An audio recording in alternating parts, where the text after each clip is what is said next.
অন্যান্য অনেক শিল্প খাতের চেয়ে আলাদা এইভাবে যে এখনকার যুগে আপনারা সবাই জানেন তথ্য প্রযুক্তি সমস্ত সেক্টরকেই উন্নয়নে সহযোগিতা করে থাকে। সো টেলিকমিউনিকেশন সেক্টরকে শুধু যদি আলাদাভাবে দেখে কোনো সংস্কার যদি করা হয় তাহলে এর যে পোটেনশিয়াল আছে এটা সম্পূর্ণভাবে ব্যবহৃত হবে না। এই জন্য আমরা এই জায়গাটাকে জোর দিতে চাচ্ছি যে উন্নয়ন সহযোগী করে যেন এই টেলিকমিউনিকেশন সেক্টরটাকে গড়ে তোলা যায়।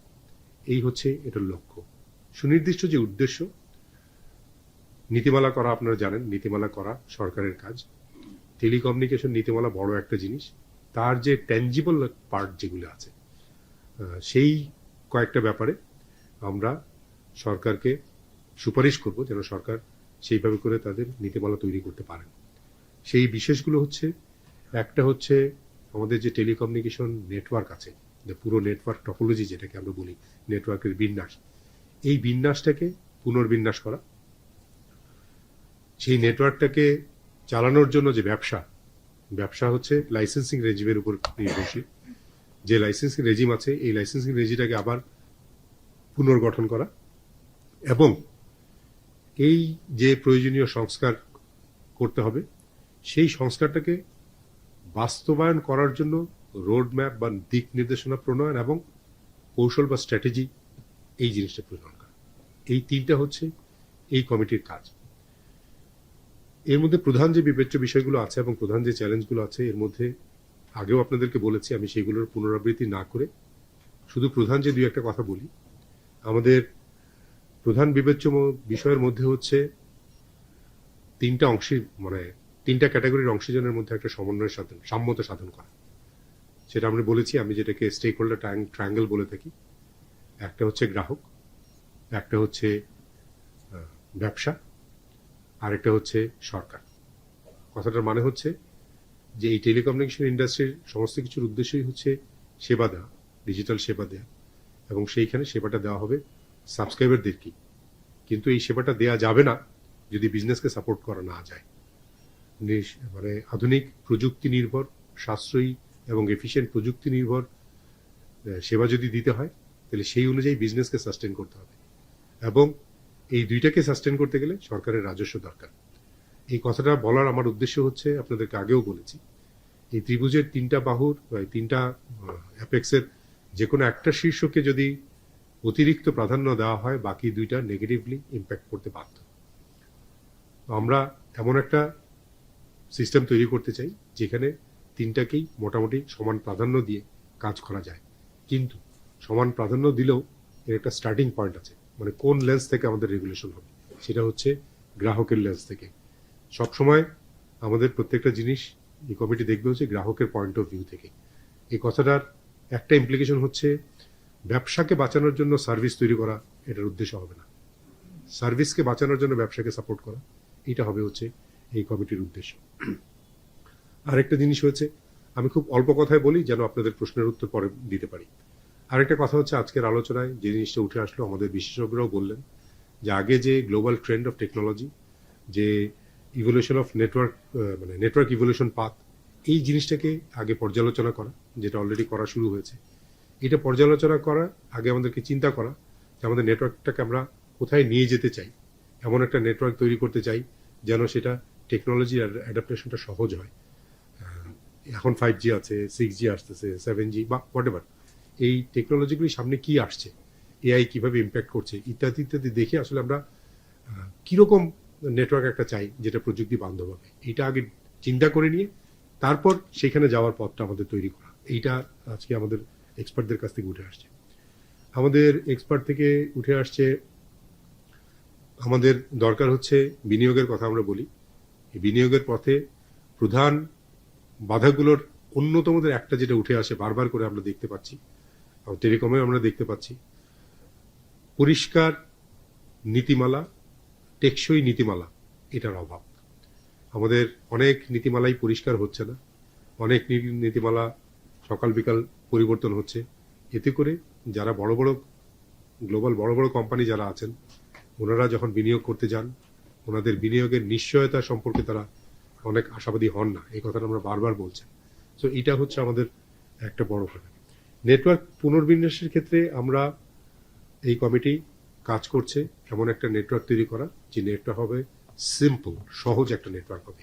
আপনারা জানেন, আগে বলেছি, এই মুহূর্তে আমাদের টেলিকমিউনিকেশন নেটওয়ার্কটা অনেক টুকরো টুকরো হয়ে আছে, অনেক কমপ্লিকেটেড হয়ে আছে, অনেকগুলি লেয়ার আছে, যেই লেয়ারগুলো বিভিন্ন কারণে এসেছে। একসময় হয়তো যৌক্তিক ছিল, কোথাও যৌক্তিক ছিল, কোথাও হয়তো যৌক্তিক ছিল না, কিন্তু এই মুহূর্তে আমরা এসে দেখছি যে এই নেটওয়ার্কের অনেকগুলি লেয়ার আছে যারা আসলে মধ্যস্বত্বভোগী হয়ে দাঁড়িয়েছে, যারা কস্ট এফিসিয়েন্সি কমানো হচ্ছে, কস্ট এফিসিয়েন্সিটা বাড়াচ্ছে।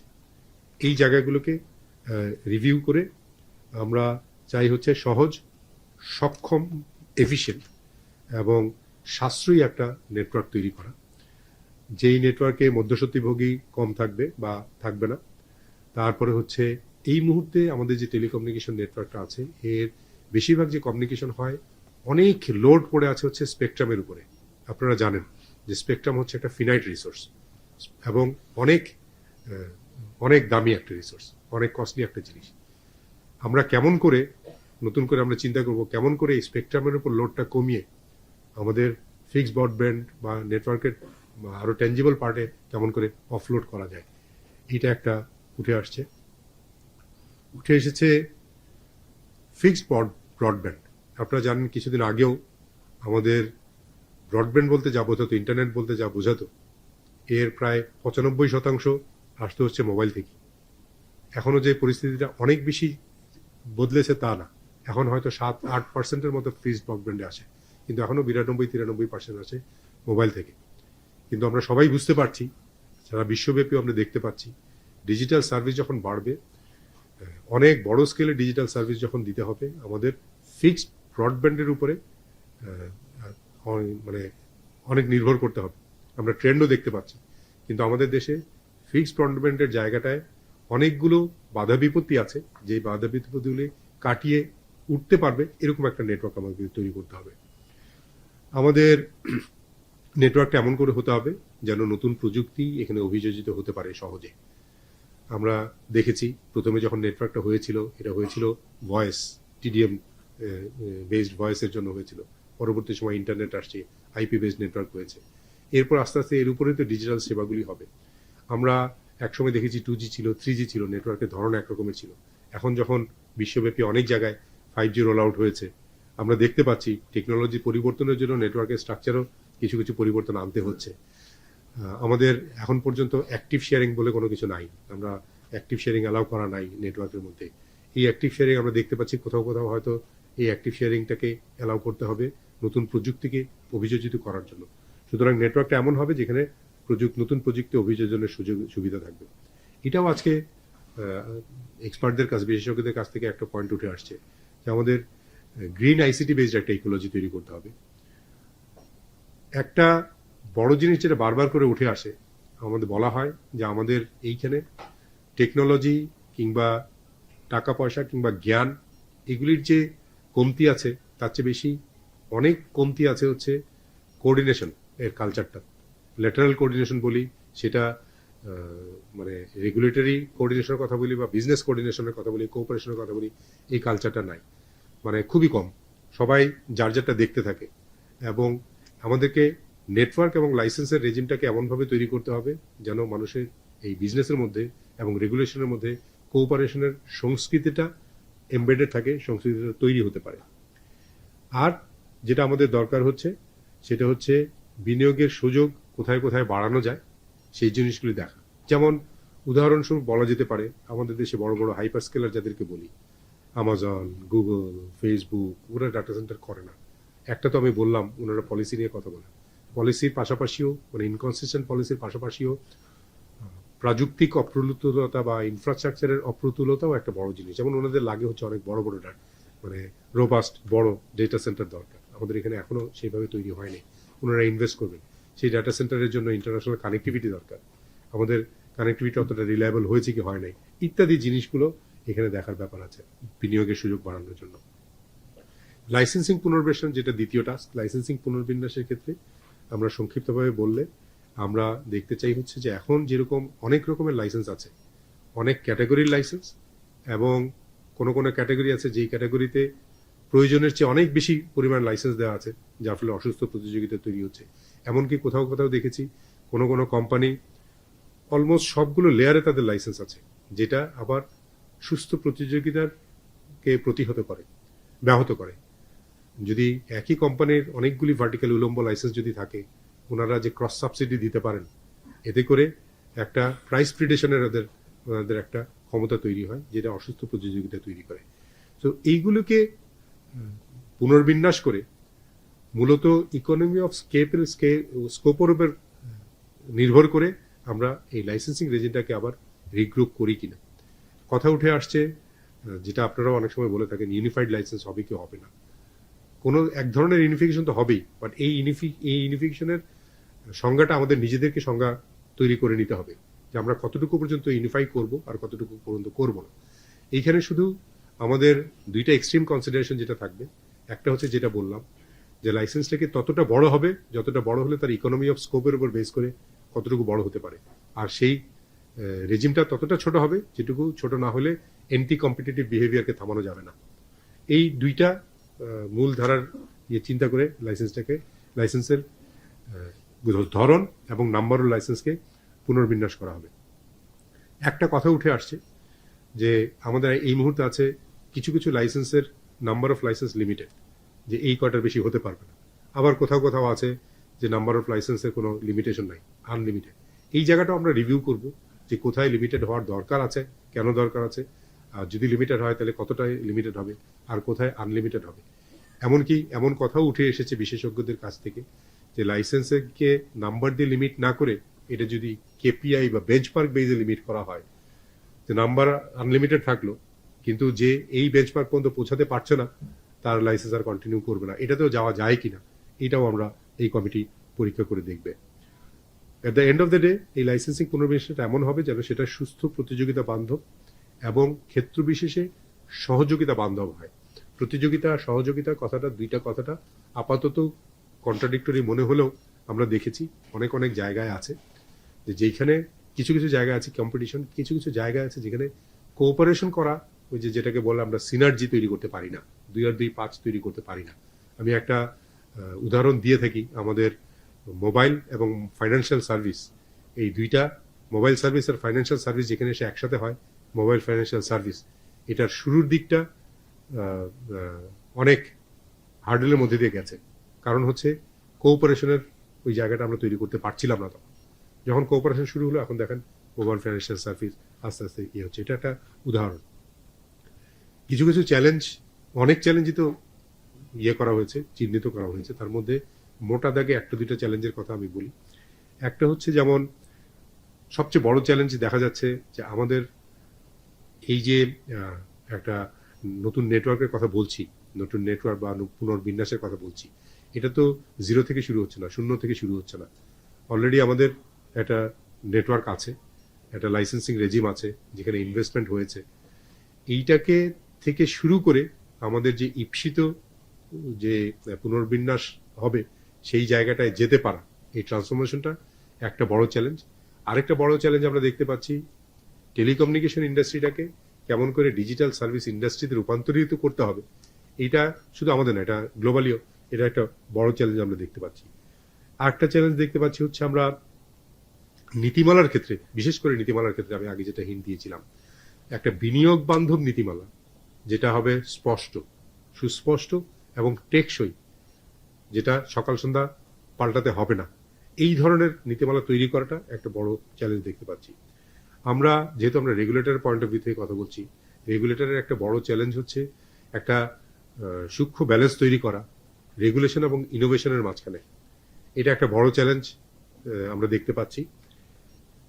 আর হচ্ছে সহযোগিতার কথাটা আমি এর আগে বলে এসেছি, এইটা কালচারাল পয়েন্ট অফ ভিউ থেকে এইটা একটা বড় চ্যালেঞ্জ, যে সহযোগিতার সংস্কৃতিটা তৈরি করা, এইটাও রেগুলেশনের মাধ্যমে কেমন করে সম্ভব, এই জিনিসটা আমরা দেখব। এই কমিটি কাজ করছে যেভাবে, আমি তো বললাম আপনাদেরকে, এতে কমিটির মেম্বার জেনারেলি কারা আছেন। এর পাশাপাশি এনারাও তো বিশেষজ্ঞদের সাথে পরামর্শ করছেনই, ইন্ডাস্ট্রির সাথে কন্টিনিউয়াস পরামর্শ করছেন। ইন্ডাস্ট্রির বিভিন্ন সেক্টর, মোবাইল নেটওয়ার্ক, এনটিটিএন ইত্যাদি ইত্যাদি যারা যারা আছেন, বিভিন্ন সেক্টরের সাথে আলোচনা করছেন।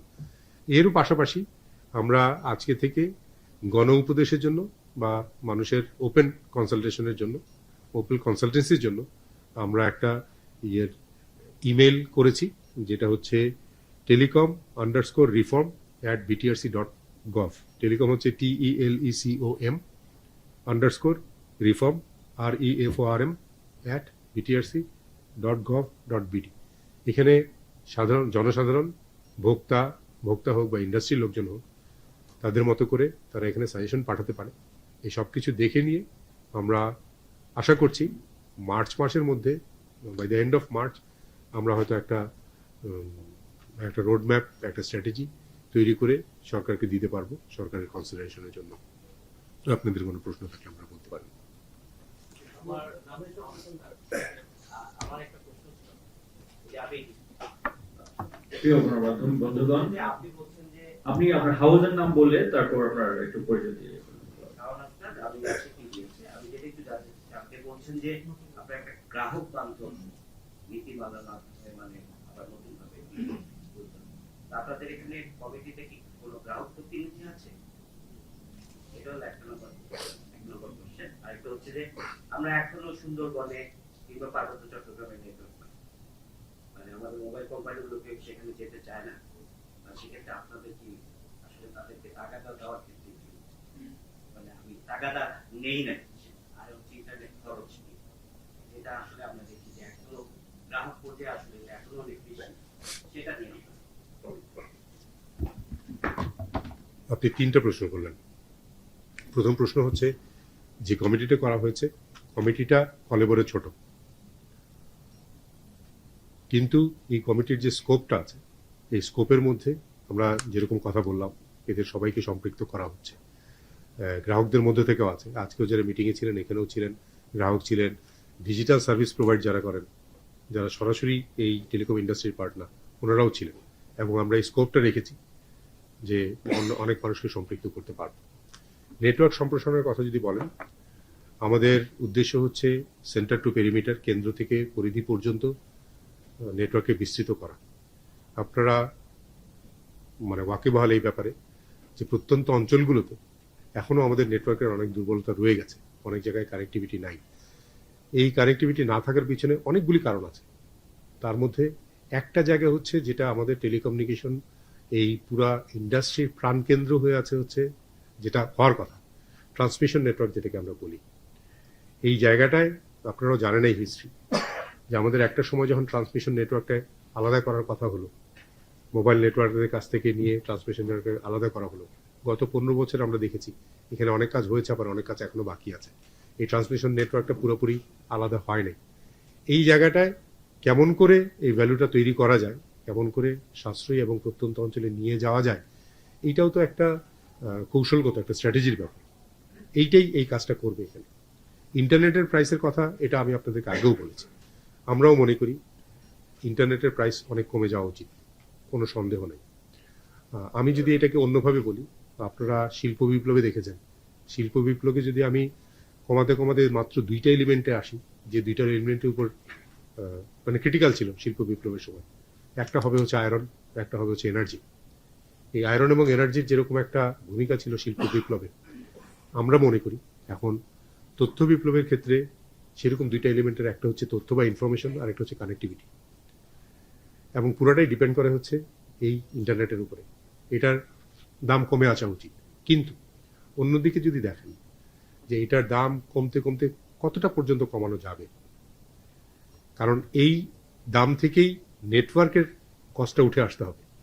এবং আপনারা জানেন দেশব্যাপী যে নেটওয়ার্কটা, টেলিকমিউনিকেশন নেটওয়ার্ক, যার উপর ভরসা করে, যার মাধ্যমে এই সার্ভিসটা দেওয়া হয়, এটা ক্যাপেক্স হেভি, অনেক হেভি একটা ইন্ডাস্ট্রি। তাহলে প্র্যাকটিক্যালি কতটা কমানো যাবে, এটার একটা প্র্যাকটিক্যাল লিমিটেশন আছে। তাহলে তখন খুঁজতে হবে কি, তখন আমাদের অল্টারনেটিভও খুঁজতে হবে কোথায়। এটার উপর ভরসা করে যে ডিজিটাল সার্ভিস তৈরি হচ্ছে, এই সার্ভিস থেকে একটা অংশ যৌক্তিকভাবে কেমন করে ফিরে আসতে পারে টেলিকম এই নেটওয়ার্কটাকে টেকসই রাখার জন্য, চালু রাখার জন্য, এইটাও একটা বড় জিনিস, যেটাই এই কমিটি বিশেষজ্ঞদের কাছ থেকে জানতে চায়। আমি একটা কোশ্চেন করতে চাই। আমার নাম কাজী সোহাগ, আমি বাংলাদেশ পত্রিকা সিনিয়র রিপোর্টার। আগে মনোযোগ দিয়েছিলাম।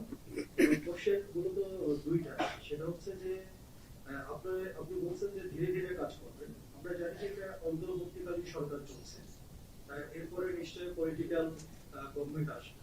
আমরা জানি রাজনৈতিক সরকার আসলে পলিসি চেঞ্জ হয়, নানা রকম প্ল্যানিং এ চেঞ্জ হয়। সেই ক্ষেত্রে আপনি যে কাজগুলোর কথা বললেন সেগুলো কতটা ইফেক্টিভ হবে, এটা একটা কোশ্চেন। আরেকটা হচ্ছে লাইসেন্সিং নিয়ে আপনি কথা বলছেন। আমরা জানি যে 29টি ক্যাটাগরিতে প্রায় 3000 লাইসেন্স আছে, এবং এগুলার বেশিরভাগ ছিল আপনার রাজনৈতিক ছত্রছায়া বলি বা মদতপুষ্ট বলি, এইভাবে লাইসেন্স দেওয়া হয়েছে। আপনারা এই রিফর্মটা কিভাবে করবেন? আর পরে যদি পলিটিক্যাল গভর্নমেন্ট আসে তাহলে এই লাইসেন্স আবার রিফর্ম করতে হবে কি? ধন্যবাদ। আমরা যে টাইমলাইনে চলছি সেটা অন্য কারো টাইমলাইনে চলছি না, আমরা চলছি ইন্ডাস্ট্রির টাইমলাইনে চলছি। ইন্ডাস্ট্রির টাইমলাইনটা হচ্ছে কি, যখন লাইসেন্স দেওয়া হয়েছে, একটা লাইসেন্স মানে হচ্ছে একটা কমিটমেন্ট, তার উপর ভিত্তি করে মানুষ ইনভেস্ট করেছে। আমি সেই জন্য বলেছিলাম শুরুতেই যে আমাদের বড় চ্যালেঞ্জ হচ্ছে এক্সিস্টিং যে লাইসেন্সিং রেজিমটা আছে এইখান থেকে ট্রান্সফর্ম করে যাওয়া। কিন্তু ইন্টারেস্টিংলি আমরা যে জায়গায় দাঁড়িয়ে কথা বলছি এই জায়গা থেকে আমরা দেখতে পাচ্ছি যে আমাদের বড় বড় যে লাইসেন্সগুলো, প্রধান যে লাইসেন্সগুলো দেওয়া হয়েছিল 2009-এর দিকে 15 বছরের জন্য, সরি 2010-11-র দিকে, হ্যাঁ না 11-12 দিকে দেওয়া হয়েছিল 15 বছরের জন্য, যেগুলো শেষ হবে 2026-এর শেষের দিকে বা 2027-এ কি। এটা আমাদের একটা টাইম দিচ্ছি। এই টাইমলাইনটাকে ধরে নিয়ে আমরা কাজ করছি যেন যখন এই লাইসেন্সিং ইয়েগুলো শেষ হবে, পিরিয়ডগুলো শেষ হবে, এদের যখন রিনিউয়ালের সময় আসবে এই সময়টাকে পুঁজি করে আমরা এই ট্রান্সফরমেশনটাকে বাস্তবায়ন করব। ওইটা হচ্ছে আমাদের টাইম। আর না, আরেকটা কোশ্চেন ছিল রেগুলেশন, এই লাইসেন্সিং বা এই রেগুলেশন টেকসই হবে কি হবে না। টেকসই হবে কি হবে না এটা সময় বলবে, কিন্তু আমরা এই কথাটা চিন্তা করে আমরা যেভাবে করার চেষ্টা করছি, বারবার খেয়াল করেন, আমরা বলছি আমরা একটা কোঅপারেশন বেসড, সহযোগিতা বেসড একটা রেজিম করতে পারি কিনা, যেখানে ওই যে সিম্বায়োটিক রিলেশন আপনারা যেটা বলেন, একটা সিম্বায়োটিক রিলেশন তৈরি হবে। যদি আমরা লাইসেন্সিং রেজিমটাকে সিম্বায়োটিক রিলেশনের উপর বেস করে করতে পারি তাহলে এটা অটোমেটিক টেকসই হওয়ার কথা। আমরা সেই ভরসাতেই কাজ করছি। আমি গোলাম মর্তুজা, আমি বিভিন্ন শ্রেণীতে প্রস্তাব। আপনি ওই প্রসঙ্গে আসি, টেকসই নীতিমালার কথা বলছিলেন। তো আসলে টেকসই নীতিমালার এটা আসলে গ্যারান্টিটা কে দেবে যে নেক্সট গভর্নমেন্ট আসলে যেটা নীতিমালা চেঞ্জ হবে না? হ্যাঁ, এই নীতিমালা নিয়ে আমাদের অনেকে অনেকদিন থেকেই কথা শুনছিলাম যে চেঞ্জ হলে, বিশেষ করে এমএনও গুলো ওরা আমাদের বলছিল যে আমাদের বিনিয়োগকারীরা আসতে চায় না, এসব যেটা আপনিও বলেন। দ্বিতীয়ত স্যার, গ্রাহক কেন্দ্রিক যে বিষয়টা, গ্রাহক আমরা যখন মানে যে কোনো গ্রাহকের সাথে কথা বলি বা অনেক সময় যারা হচ্ছে এই বিষয়ে আগ্রহী তারা জানতে চান 5G কি অবস্থা। 5G তো সেই 2017-18 সালে একবার উদ্বোধন হলো, 21 সালে আবার হঠাৎ করে মানে রোল আউট করা হলো কিছু হলো। তো লোকেরা পত্রিকা ইউজ করলো, এখন আমাদের জিজ্ঞেস করে তোমরা তো পত্রিকা ইউজ করলো, আসলে ওটা কই, ওটা কোথায়? সেই প্রশ্ন স্যার আমি আপনার কাছে। আবার বলি, নীতিমালা টেকসই হবে কি হবে না এটা টেকসই করার দায়িত্ব, কারণ নীতিমালা আমাদের দায়িত্ব না, নীতিমালা সরকারের দায়িত্ব। কিন্তু আমরা এই ক্ষেত্রে সরকারের উপদেষ্টা হিসেবে আমরা সরকারকে সুপারিশ দিব। কিন্তু সেই নীতিমালা যেন টেকসই হতে পারে, এই জন্য আমরা যে কথাটা বলছি, আমরা কেন বারবার গ্রাহকের পয়েন্ট অফ ভিউ থেকে দেখবো বলছি। আমরা বলছি কেন আমাদের লেন্সটা হবে গ্রাহকের লেন্স, কারণ যখনই গ্রাহকের লেন্স হবে তখনই আমরা এই লাইসেন্সিং রেজিম বা নেটওয়ার্ককে তৈরি করব কম্পিটিশন বেসডে, সুস্থ প্রতিযোগিতা বেস করে। একভাবে যদি বলি, যে কোনো রেগুলেটরের পয়েন্ট অফ ভিউ থেকে যখন দেখেন কোনো একটা জিনিস, একটা রেগুলেশনকে, তখন রেগুলেশন কন্ট্রোলের সিনোনিমাস হয়, মনে হয় রেগুলেশন মানেই কন্ট্রোল। এই জায়গা থেকে আমরা কালচারাল চেঞ্জ যেটা করতে চাচ্ছি, যে রেগুলেশনের মানেই যে শুধু কন্ট্রোল না, এর মানে যে also facilitation, sponsoring, etcetera etcetera. এই জিনিসগুলোকে আমরা লাইসেন্সিং রেজিমে কেমন করে ট্রান্সলেট করতে পারবো, এর উপর ডিপেন্ড করবে যে আসলে এই নীতিমালা কতটুকু টেকসই হবে। নীতিমালা যদি এরকম হয় যে ও প্রধানত দাঁড়াবে হচ্ছে সুস্থ প্রতিযোগিতার উপরে, তাইলে মনে হয় সেই নীতিমালাটা টেকসই হবে। আমি শামসুল আহমদ, আমি দৈনিক রূপসী বাংলাদেশের সিনিয়র রিপোর্টার। আমার দুটো প্রশ্ন হচ্ছে, একটা হচ্ছে আপনি বলেছেন যে ট্রান্সমিশনের মানে ইন্টারনেট সঞ্চালন ব্যবস্থার বিভিন্ন লেয়ার হচ্ছে এবং যে কারণে তাদের কারণে সাশ্রয় হওয়ার কথা ছিল তারা খরচ বাড়াচ্ছে। খরচ বাড়ানোর ক্ষেত্রে সরকার নিজেই আবার একটা সমালোচনা তাদের করেন, তারা এই সার্ভিসটা দিচ্ছেন, তারা এই সমালোচনাটা করেন যে বিভিন্ন ধাপে ধাপে রেভিনিউ শেয়ারিং, সম্পর্ক শুল্ক এবং কর আরোপের মাধ্যমে তারা অনেক বেশি একটা কর এই সার্ভিস থেকে নিচ্ছে। এই জায়গাটায় আপনি কি বলবেন? আর দ্বিতীয় একটা বিষয় আপনি বললেন যে গ্রাহকের লেন্স থেকে দেখছেন। 5ই আগস্টের পরে যখন নতুন সরকার আসলো তখন দেশের সাধারণ জনগণের একটা অনেক বিষয় একটা আশা আকাঙ্ক্ষা আসছে। সেই আশা আকাঙ্ক্ষা কিন্তু বিটিআরসির উপরও ছিল গ্রাহকদের। আপনারা রিসেন্টলি মোবাইল প্যাকেজ যে সীমান্ত ছিল সেটা তুলে দিয়েছেন, বিভিন্ন মোবাইল প্যাকেজ অপারেটর গুলো আনলিমিটেড প্যাকেজ দিতে পারবে সে ধরনের একটা রেগুলেশন দিলেন, কিন্তু মোবাইল গ্রাহকদের ইন্টারনেট মোবাইল গ্রাহক ব্যবহারকারীদের একটা বড় আশার জায়গা ছিল যে তাদের টাকাটা আনলিমিটেড হবে, ইমম্যাটেরিয়াল অফ প্যাকেজ ক্যারি ফরওয়ার্ড হবে। সেই জায়গাটা কিন্তু আপনার মতো কিছু আনলেন না, মানে গ্রাহকের সেই আশাটা কিন্তু পূরণ হলো না। এই বিষয়টা কি বলবেন? ধন্যবাদ। প্রথমে আপনি এই ট্যাক্স ভ্যাটের যেটা কথা বললেন, এই ট্যাক্স ভ্যাট রেগুলেটরের দায়িত্ব না, এটা সরকারের দায়িত্ব। এটা সরকার ভালো বুঝবেন। আই এম শিওর সরকার একটা বড় পার্সপেক্টিভ থেকে দেখেন, ওনাদের নিশ্চয়ই অনেক ইয়ে আছে। কিন্তু আমি এটার একটা উত্তর অলরেডি আগে দিয়েছি। আমরা শুধু ইন্ডাস্ট্রি পয়েন্ট অফ ভিউ থেকে যদি দেখি, আমরা মনে করি ইন্টারনেট বা যোগাযোগের দাম অনেক কমা উচিত। কিন্তু আমি আপনাদেরকে আরেকটা লিমিটও দিয়েছি, ও কতটা কমতে পারে, ততটা কমতে পারে যতটা কমলেও নেটওয়ার্ক সাস্টেন করবে, তার নিচে তো আর কমানো যায় না। তারও নিচে যদি কমাতে হয় তাহলে সেই ক্ষেত্রে ওই যে ডিজিটাল সার্ভিস বা এর উপর ভিত্তি করে যেসব সার্ভিস তৈরি হচ্ছে সেখান থেকে ইয়ে মানে একটা সাইফন ব্যাক হয়ে আসতে হবে, এর মধ্যে আসতে হবে। এরপরে যদি কথা আসে হচ্ছে মোবাইল বেসড ইন্টারনেট সার্ভিস বা প্যাকেজের কথা যদি আসে, এই প্যাকেজের একটা সময় লিমিট দেওয়া ছিল, এই কয়টার বেশি প্যাকেজ করা যাবে না। আমরা খোঁজ নিলাম লিমিট কেন দেওয়া ছিল, এবং যে লিমিট দেওয়া ছিল আমরা শুনলাম হচ্ছে গ্রাহকরা নাকি বুঝতে পারে না, কনফিউজড হয়ে যায় যে এতগুলি প্যাকেজ থেকে কোনটা নিবে। আমি একজন টেকনোক্রেট এবং আমার কাছে মনে হয় আমাদের আজকের যে গ্রাহক, তরুণ প্রজন্মের যে গ্রাহক, তাদেরকে যদি এই কথা বলা হয় যে ওরা প্যাকেজ থেকে কোনটা ভালো আর মন্দ সিলেক্ট করতে পারছেন না, this is an insult to their intelligence. এইসব কথাবার্তাগুলি আসে প্রযুক্তি প্রতিবন্ধী মানুষের কাছ থেকে আসে। আমাদের আজকের মানুষ প্রযুক্তি প্রতিবন্ধী না। আমি বাজারে যখন শ্যাম্পু কিনতে যাই, সাবান কিনতে যাই, আমি কি কখনো ইয়ে করি যে কয়টা ইয়ে হওয়া উচিত, এত বেশি কেন? আমার ধারণা পয়েন্ট মানে কোশ্চেনটা ওই জায়গায় না যে কতগুলি প্যাকেজ দিতে পারবে কি দিতে পারবে না, এটা প্যাকেজ না। কোশ্চেনটা হওয়া উচিত যে প্যাকেজটা দিচ্ছে সেই প্যাকেজটা রেশনাল, যৌক্তিক কিনা। কেমন, যেমন একটা উদাহরণ দেই, 1 ঘন্টায়, কারণ আমার সময় অনেক সময় তো লাগে, আমি একটা জায়গায় লাইনে দাঁড়িয়েছি, এমন সময় আমরা আইডি কার্ডের নাম্বারটা দরকার হলো, উইচ ইজ নট দেয়ার। আমি রাখি হচ্ছে OneDrive-এ সব কিছু রাখি। আমার ডাটা দরকার 10 মিনিটের জন্য, ডাটা দরকার, I just need 50 MB data দরকার, আমি দেখে নিব আমার আইডি কার্ডের নাম্বারটা কত। এই সার্ভিস আমি পাবো না কেন? একটা subscriber has the right to do that. দেখতে হবে যেটা, উদাহরণস্বরূপ 1 ঘন্টায় 10 GB অফার করে দিলাম, 1 ঘন্টা কি 10 GB কনজিউমেবল? It's not. আমাদেরকে কোশ্চেন করতে হবে ওই জায়গাটায় যে কোনটা রেশনাল একটা অফার কিনা, সেটা দেখতে হবে। নাম্বার অফ অফার আমি মনে করি না আজকের যুগের গ্রাহকদের জন্য এটা কোনো ব্যাপার। অন্য যে ব্যাপারটা আসে সেটা হচ্ছে ডেটা আনলিমিটেড হয়ে যাওয়া। এইখানে আমার মনে হয় একটা ক্লারিফিকেশনের দরকার আছে, এবং আপনারাও এই প্রশ্নটা করেন। আমরা যখন বলি ডেটা আনলিমিটেড, কথাটা আসলে মানে কি? ডেটা আনলিমিটেড হতে পারে 3টা প্যারামিটারের উপর ডিপেন্ড করে। কি হতে পারে? একটা ডেটা হতে পারে আনলিমিটেড বাই টাইম, মানে অনন্তকাল ধরে এটা আনলিমিটেড হতে পারে, এটা একটা প্যারামিটার। একটা প্যারামিটার হতে পারে আনলিমিটেড বাই ভলিউম, যে আমার প্রচুর ভলিউম, আনলিমিটেড ভলিউম ব্যবহার হতে পারে। আরেকটা হতে পারে কি? আরেকটা হতে পারে আনলিমিটেড বাই স্পিড, যদিও প্র্যাকটিক্যালি এটা লিমিটেশন আছে, আনলিমিটেড বাই স্পিড হবে না। বাট আপনারা একটু ঠান্ডা মাথায় চিন্তা করেন, 3টা প্যারামিটারের ডাটা আনলিমিটেড হওয়া সম্ভব কিনা? It is not possible. ও কোনো না কোনো প্যারামিটারে তাকে লিমিটেড হতে হবেই। একটা ডেটা যদি আনলিমিটেড বাই ভলিউম হয়, ও আনলিমিটেড বাই ইয়ে হবে, লিমিটেড বাই স্পিড হবে, লিমিটেড বাই টাইম হবে। আনলিমিটেড বাই টাইম হলে লিমিটেড বাই ভলিউম হবে। আমি যদি আরো সহজ করে বোঝাই জিনিসটা, আমরা একটা প্রোডাক্ট কেনা আর একটা সাবস্ক্রিপশনের মধ্যে বেসিক পার্থক্যটা দেখি কোথায়? আমি যখন বাজারে একটা প্রোডাক্ট কিনতে যাই, সেটা চাল, আলু, ডাল, ফ্রিজ, গাড়ি, যাই হোক না কেন, একটা প্রোডাক্ট আমি কিনে নিয়ে আসলাম। যখন চাল, ডাল, আলু, পেঁয়াজ আমি কিনে নিয়ে আসলাম,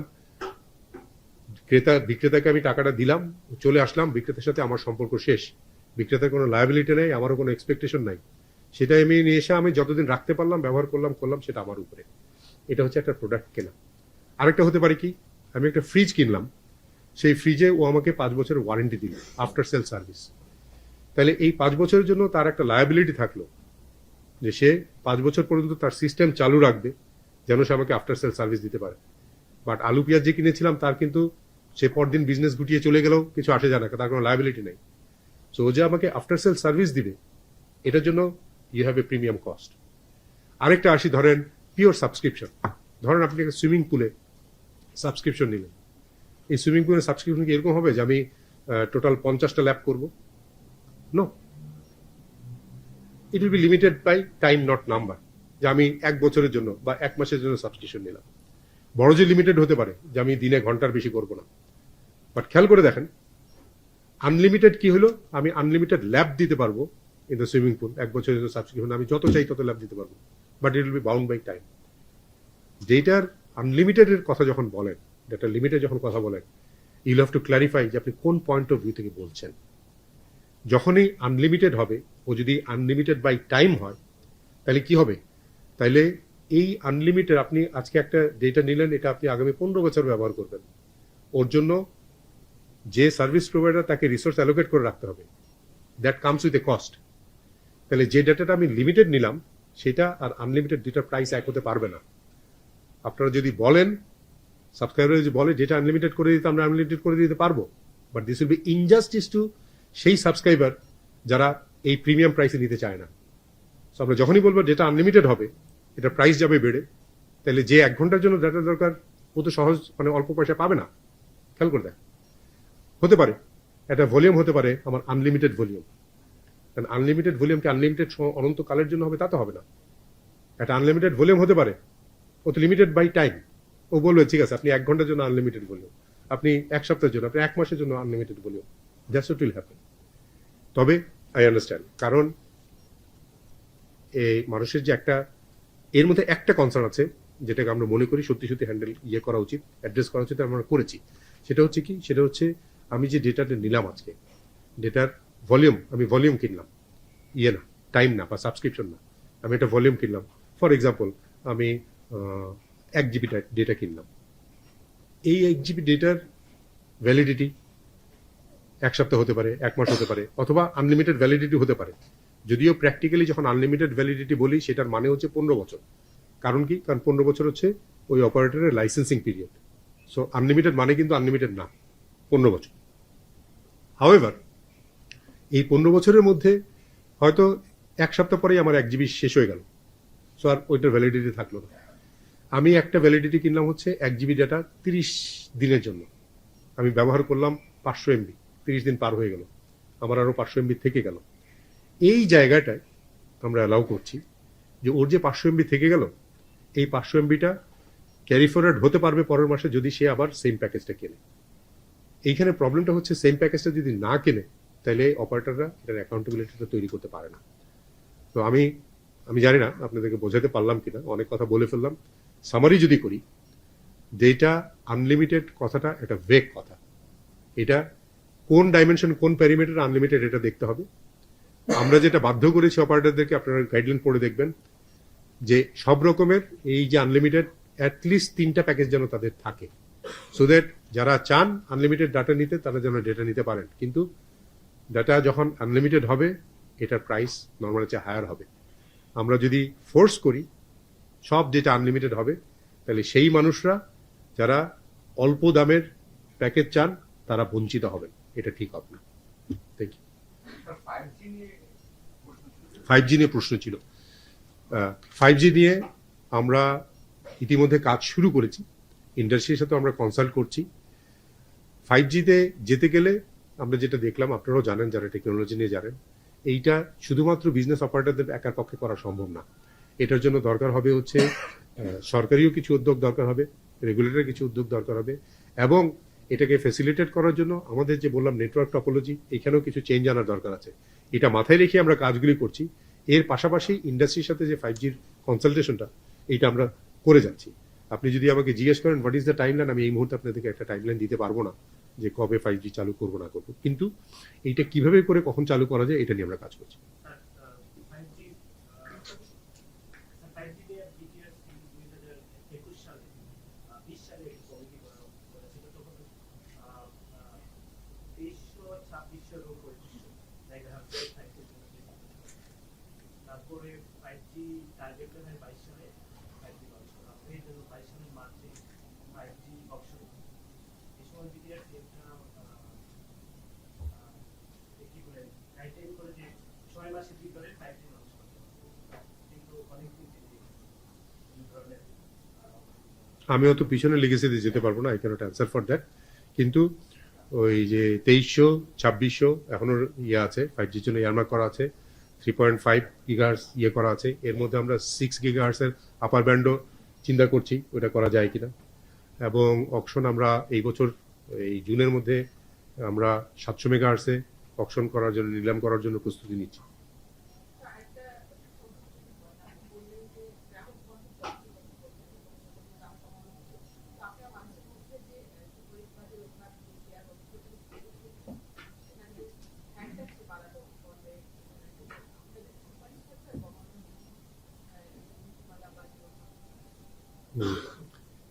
এটার একটা পার্শিয়াল উত্তর আমি অলরেডি দিয়ে দিয়েছি যে আমরা ব্যাড ট্যাক্স সরকারের ব্যাপার, এটাতে আমরা একেবারেই কিছু বলতে চাই না, কিন্তু আমরা ওইটা বললাম যে আমাদের এখানে যে প্রোডাক্ট মানে হচ্ছে ইন্টারনেট এবং কানেক্টিভিটি, এটার প্রাইস সহনীয়ভাবে যতটা কমানো সম্ভব ততটা কমানো উচিত, এটা আমি মনে করি।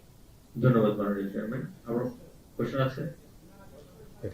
আজান পড়ে গেছে, আমরা মাগরিবের আজান শুরু হয়েছে, আর লাস্ট টু কোশ্চেন।